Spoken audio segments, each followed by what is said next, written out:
Сәлеметсіздер ме, балалар? Бүгінгі сабақ тақырыбы тұрмыстық қалдықтар, өндірістік қалдықтар, қауіпті қалдықтар.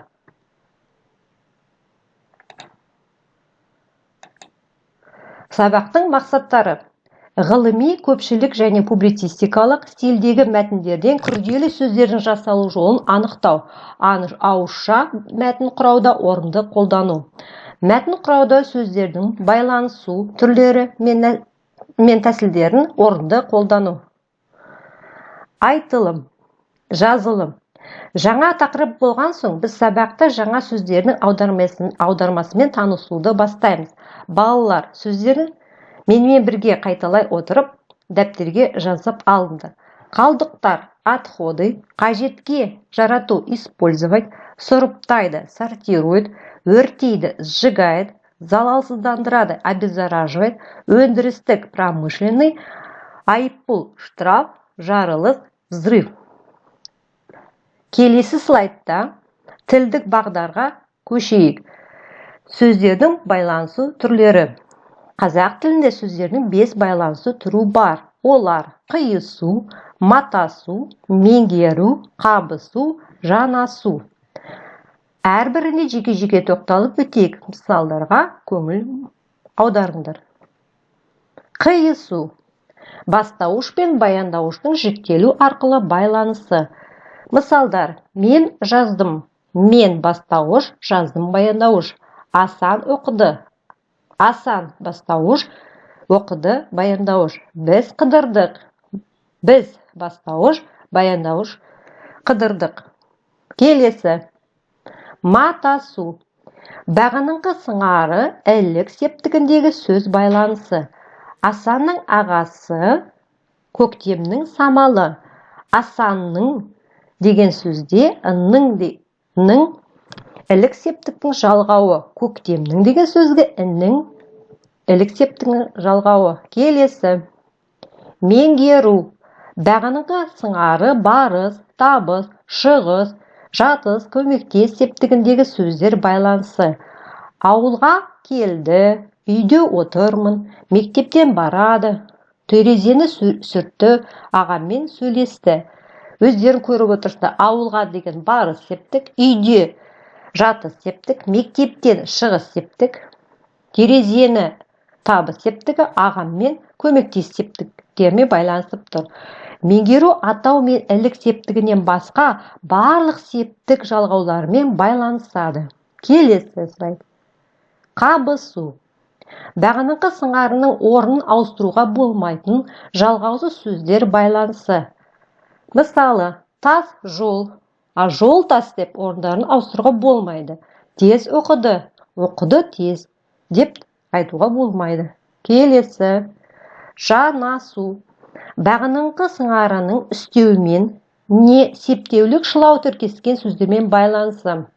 Мысалға назар аударайық. Ол ертең ауылға барады. Мұнда септеулік шылаумен тіркескен сөздердің байланысы тұр. Екінші сөйлемде ол ауылға ертең барады. Мұнда үстеумен байланысып тұр.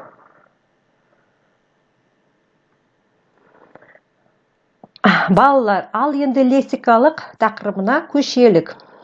Біз сабақта қалдықтардың түрлері туралы, адам өміріне қауіпті қалдықтарға нелер жататыны және тағы да басқа мәліметтер туралы айтамыз және тапсырмалар орындаймыз. Оқулықпен жұмыс.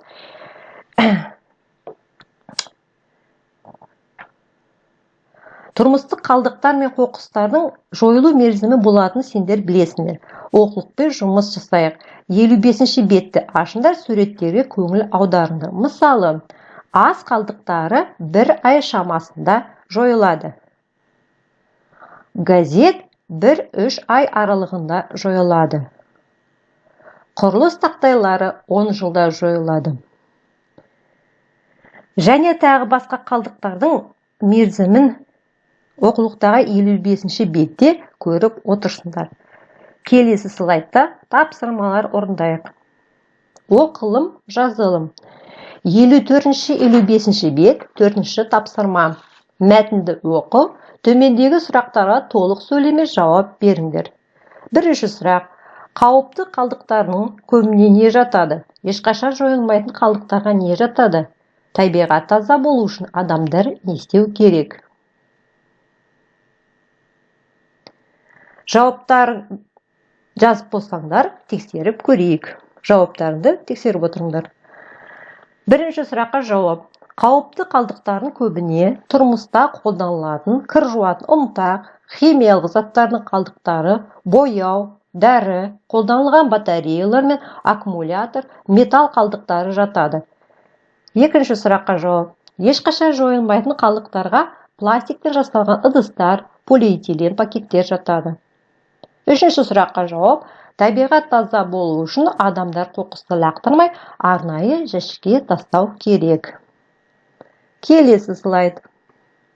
Оқылым, жазылым. 61-ші бет, 7-ші тапсырма. Оны орындау үшін 60-ші беттегі 5-ші тапсырмада берілген мәтіннің мазмұнын түсіне оқып, негізгі қалдықтардың неден шығады екен, сол туралы кластер жасаңдар.